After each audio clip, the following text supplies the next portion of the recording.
The betrayal protocol. The courtroom felt like a tomb when I walked in wearing my dress blues. 23 years of service, 4 deployments, countless classified operations, and here I was, about to wage the most dangerous battle of my career against the people who raised me. My name is Colonel Talia Rowan, and I've spent my life hunting digital ghosts in the shadows of America's cyber warfare division. I've traced Russian malware through labyrinthine networks, dismantled terrorist communication systems, and prevented attacks that would have crippled our nation's infrastructure. But nothing, absolutely nothing, prepared me for discovering that my own family had turned me into a weapon against my country.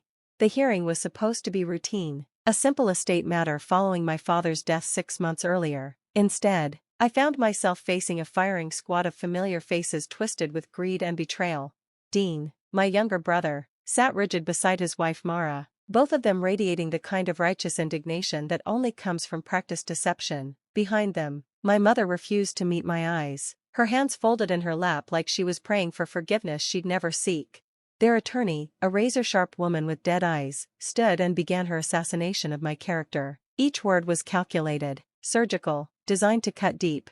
Your Honor, the defendant has a documented history of psychological instability stemming from multiple combat deployments. She exploited her aging parents' trust, using her military rank and intimidating presence to manipulate them into signing over control of the family assets. I sat perfectly still, letting the lies wash over me like acid rain. Let them talk, I thought. Let them dig their graves deeper. The lies poured out like toxic sludge. I was emotionally volatile, financially irresponsible. I'd pressured my dying father into changing his will while he was medicated and vulnerable. I'd used my security clearance to access their personal information and manipulate their decisions. Each accusation hit like a physical blow, but I didn't flinch. I'd learned long ago that the deadliest battles are won not with emotion, but with patience and precision. When Dean took the stand, his voice cracked with false sincerity. She was never really part of this family, Your Honor, always gone, always putting the military first. When she came home on leave, she was different, harder, sometimes frightening. Mara's testimony was even more poisonous. She painted me as a paranoid recluse who'd returned from deployment convinced everyone was against me. She actually managed to produce tears when she described how uncomfortable and unsafe I'd made her feel. The judge listened with the stone-faced neutrality of a man who'd heard every lie the human heart could manufacture. When he finally turned to me, his voice was measured but not unkind. Colonel Rowan, do you have any evidence to submit on your behalf? I stood slowly, my boots echoing in the silent courtroom with the same cadence I'd once used crossing minefields. 23 years of service had taught me that the most devastating weapon is often the quietest one. I reached into my briefcase and withdrew a single document. Not thick, not impressive, just one sheet of paper that contained the power to shatter lives. Your Honor, I said, my voice carrying the steady authority of someone who'd briefed generals and presidents. I believe this document requires your immediate attention before any further proceedings. The judge took the paper, adjusted his reading glasses, and began to scan the contents. I watched his expression shift from professional interest to confusion, then to something approaching horror. His eyes widened, his face went pale. For a moment that stretched like eternity, the only sound in the courtroom was the whisper of his breathing. Then he spoke, his voice cutting through the silence like a blade. Bailiff, close the doors. No one leaves this courtroom. The reaction was immediate and electric. Gasps rippled through the gallery. My mother's face went white as bone. Dean lurched forward in his seat, finally, looking at me with something resembling recognition.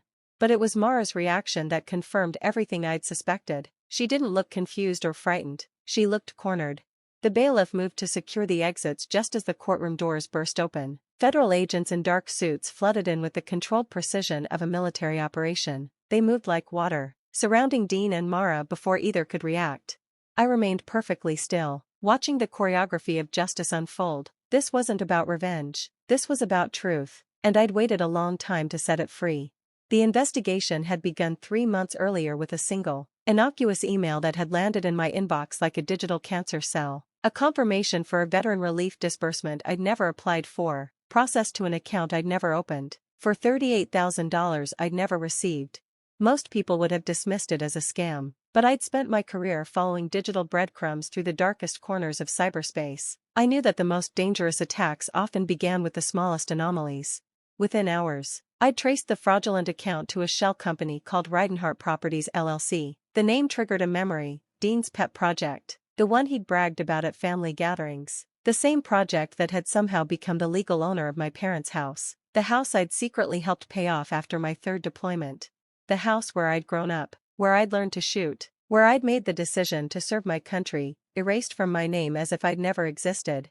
That night, I'd confronted them, not with anger, but with the cold precision of an interrogator. Dean had shrugged off my questions with the casual arrogance of someone who'd never faced real consequences. Mara had given me a look of practiced pity, as if I were the problem for noticing their theft.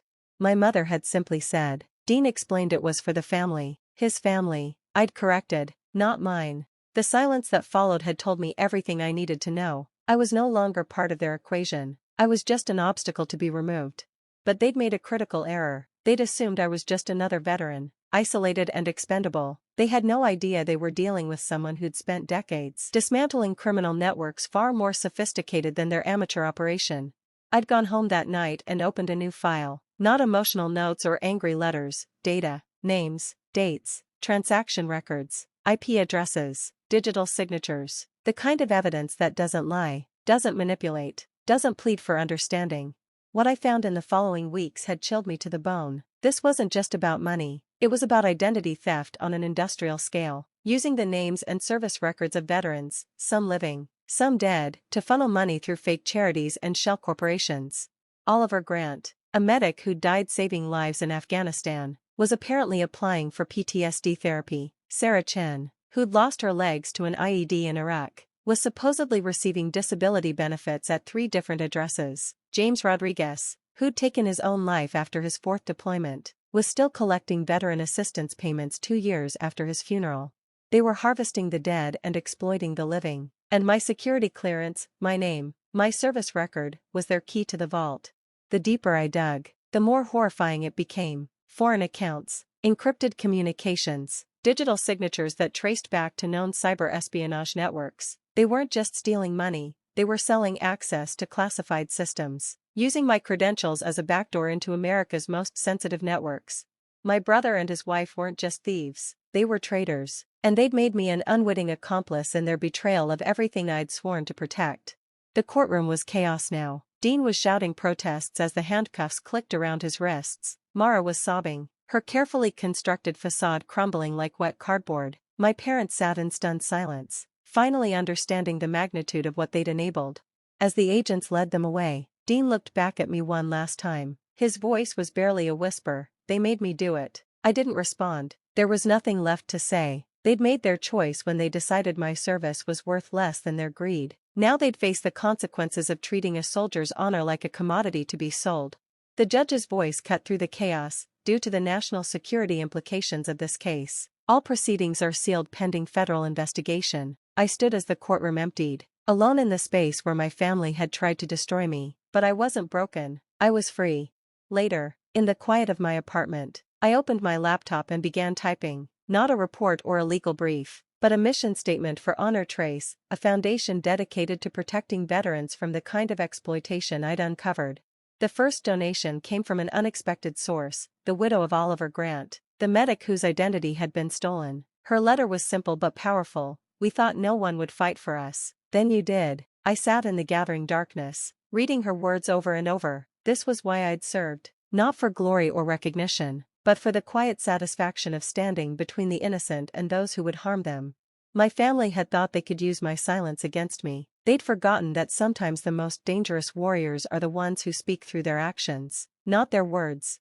The war in that courtroom wasn't about revenge. It was about remembering who I am without needing anyone's permission. And in that knowledge, I found something stronger than victory. I found peace. Friends, what do you think of this story? Write your opinion in the comments. Would you like more stories? Don't forget to subscribe and hit the bell button so you don't miss any videos. See you in next video.